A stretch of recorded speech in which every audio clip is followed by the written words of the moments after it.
Hanif sir ഉണ്ണിച്ചേട്ടൻ എന്നെ വിളിക്കുമ്പോൾ ഏത് പടത്തിലാ കാസ്റ്റിംഗ് പോലും എനിക്ക് അറിയത്തില്ല. പടത്തിന്റെ പേര് ഒന്നും തന്നെ എടുത്ത് പറഞ്ഞിട്ടില്ല.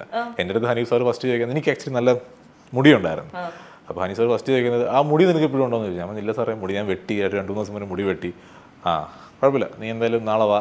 അപ്പോഴും എൻ്റെ അടുത്ത് പറഞ്ഞിട്ടില്ല മാർക്കോയാണെന്നൊന്നും പറഞ്ഞിട്ടില്ല. അപ്പോൾ ഞാനിത് ഏത് പടമാണ് ആലോചിക്കുന്നത്, ഏത് പടമായിരിക്കും.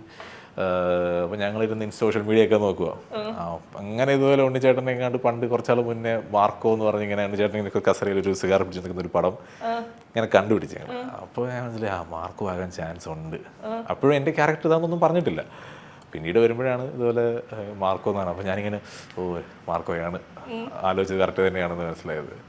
പിന്നെ സ്റ്റോറി ചെറുതായിട്ടൊക്കെ ഒന്ന് പറഞ്ഞ്, അപ്പോൾ സ്റ്റോറി കൊള്ളാമെന്ന് എനിക്ക് തോന്നി. അല്ലെങ്കിൽ ഒരു ഇൻട്രസ്റ്റിംഗ് ആണ്. പിന്നെ കഥാപാത്രത്തെ കുറച്ചൊക്കെ ഒന്ന് ഇന്നതാണ്, ഒരു വില്ലനാണ്, പക്ഷെ ഇങ്ങനത്തെ സൈക്കോ ഒരാളായിരിക്കും, ഭയങ്കര ക്രൂരനായ ഒരാളായിരിക്കും. ബട്ട് ഒരു ഭയങ്കര സട്ടിലായിട്ടുള്ളൊരു ക്യാരക്ടറായിരിക്കും, ഭയങ്കര ഒരു ആറ്റിറ്റ്യൂഡ്, സ്വാഗ്, ഡ്രസ്സിങ് ഇങ്ങനെ മെയിൻറ്റെയിൻ ചെയ്യുന്ന ഒരാളായിരിക്കും എന്നൊക്കെ എൻ്റെ അടുത്ത് പറഞ്ഞു. നമ്മളൊരു അമേരിക്കൻ US പോയി പഠിച്ച് വന്ന ഒരു കെമിക്കൽ എഞ്ചിനീയർ, അങ്ങനെ എന്തൊരു സെറ്റപ്പിലുള്ള ഒരു ക്യാരക്ടർ ആയിരിക്കും എന്നൊക്കെ പറഞ്ഞു. അപ്പോൾ കൊള്ളാം, ഓക്കെ ആണ് അല്ലേ. ഇനി സിനിമ ഒരു കരിയർ ആയിട്ട് മുന്നോട്ട് കൊണ്ടുപോകണം എന്നുള്ള കാര്യത്തിൽ ആ കാര്യത്തിൽ ഒരു ക്ലാരിറ്റി ആയോ? എനിക്ക് സിനിമ മുന്നോട്ട് കൊണ്ടുപോകാൻ തന്നെയാണ് പ്ലാൻ. പിന്നെ ഈ പറഞ്ഞ സിനിമ ഒരു ഭാഗ്യപരീക്ഷണമാണ്. നടന്നില്ലെങ്കിൽ ഞാൻ എൻ്റെ ബാക്ക് ടു എൻ്റെ പഴയ ലൈഫിൽ എന്താ ചെയ്തിട്ടുണ്ടെങ്കിൽ അതങ്ങ് ചെയ്യത്തുള്ളൂ.